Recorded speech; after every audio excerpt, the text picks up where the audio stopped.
Okay, so now we want to talk about sources of bias. The next few questions are all about bias, like source of bias, source of bias, source of bias. 6, 7, 8. Here's number 9, source of bias, and number 10, source of bias. These are all bias questions. So when you do a study, so this is important because again, we live in the information age. Right now, this is the information age. And so information is always coming at us. Probably there's already polls out there, I haven't even looked, saying whether the governor is going to be recalled or not. And they're also giving us all kinds of other information about different things. This product works. Here's the scientific study. This is happening. That is happening. There's all kinds of research on the new vaccine for COVID. You know, constant information. So how do you become a wise consumer of information in the information age? Statistical information. That's what we're looking at. It's important that you can become a wise consumer, and you can teach children to grow up to be wise consumers. Fifth graders, sixth graders, they're already being bombed with information, and you need to help them learn to be wise consumers of statistical information. How do they do it? Well, let's look at some different things that can bias a study, right? Can wreck it, can make it not true. So what if, well, I've been doing the governor thing. What if I was asking people whether they want to recall the governor? Okay. What if someone was, a study was done asking if people want to, and it was done by the Republican Party.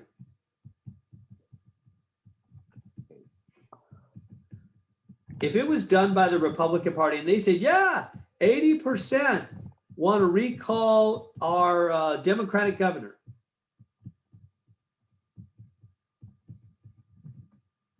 I'm not sure we would trust those results, because they have a vested interest, right? The Republican Party wants to recall the governor. Or even if it was done by the Democratic Party, right? What if the Democratic Party did it? Well, same thing. They want to keep the governor.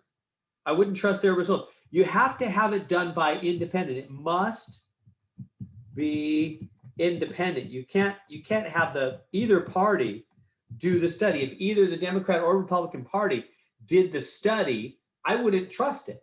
And you shouldn't either, because they have a vested, they have a self-interest, don't they? That's what's happening in here. What if you did a research? What if you read some research results that was funded by a shoe polishing company, and they found that scuffed shoes were the #1 reason to not hire a job applicant?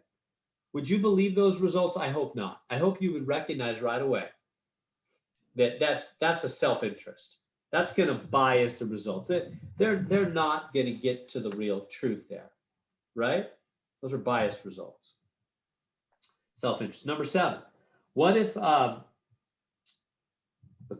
one says a college professor uses advertisements to ask people to access a website? Well, let me bring the governor case. What if I did an internet? What if I did an internet online poll asking if you want to recall the governor? What if I put that on? I put it on my, Facebook account or my whatever.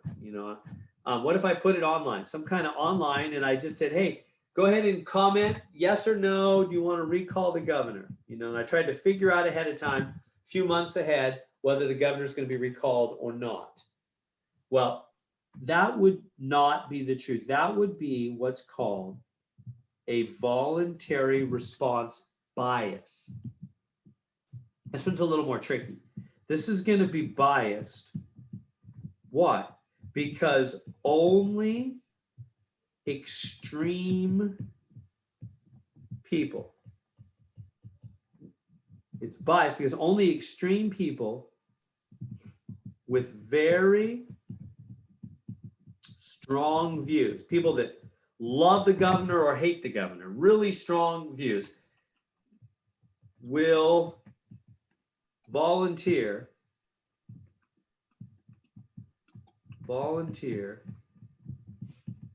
to take the time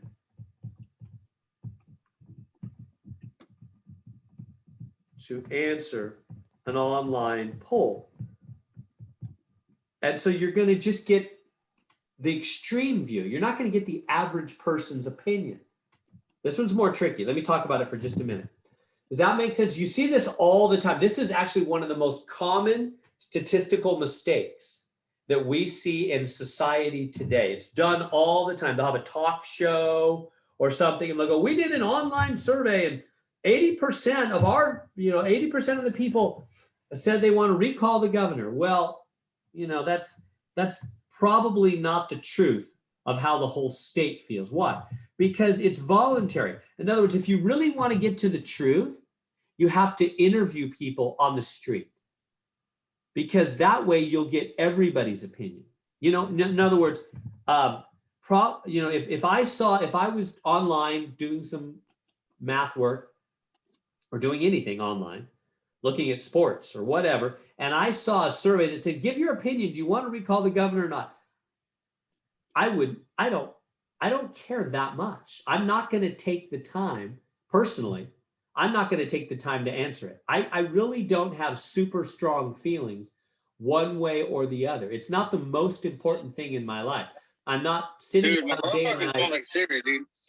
It isn't. It just isn't the biggest thing. It's not that I'm worried about, and so I'm not going to bother to answer it. Whereas some people will see that like, oh yeah, I totally want to recall that governor. Oh no, I love that governor.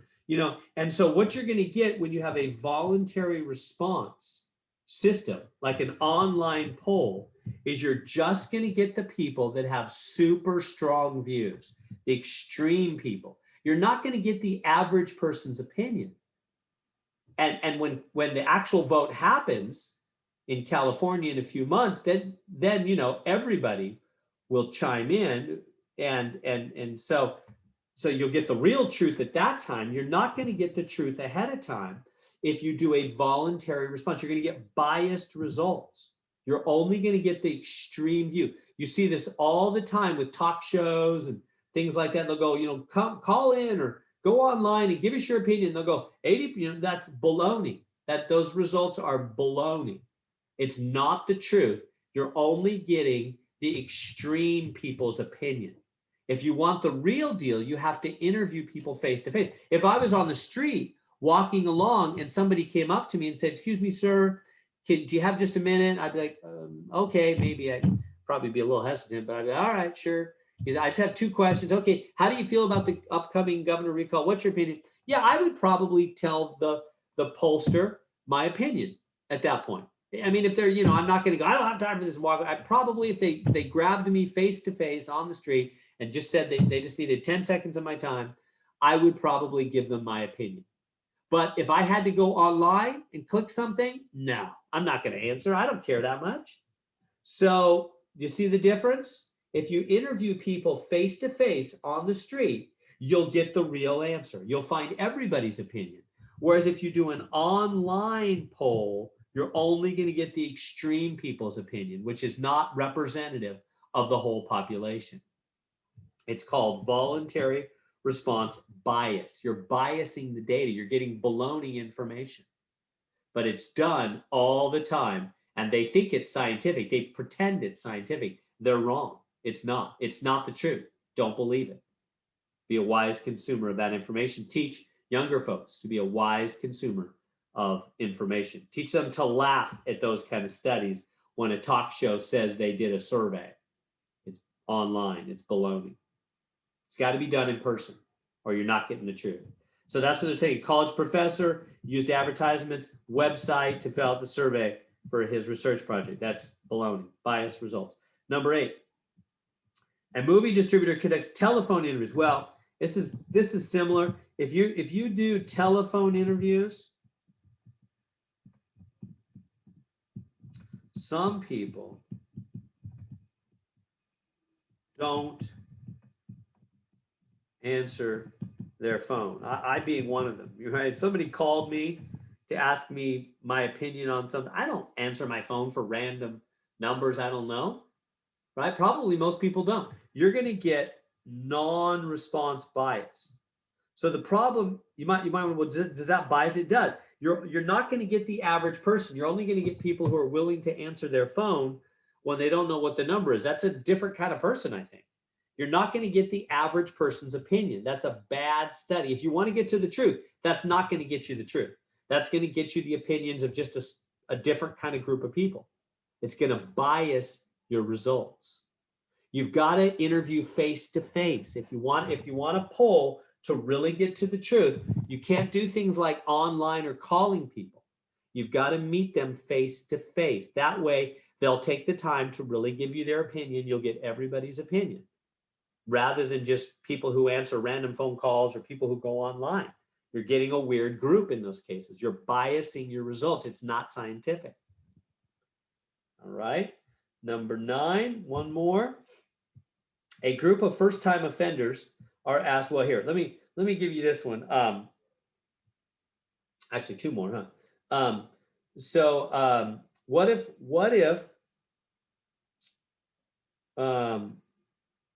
if you were, what would be a good example here? Let me see. What if the governor himself, what if the governor himself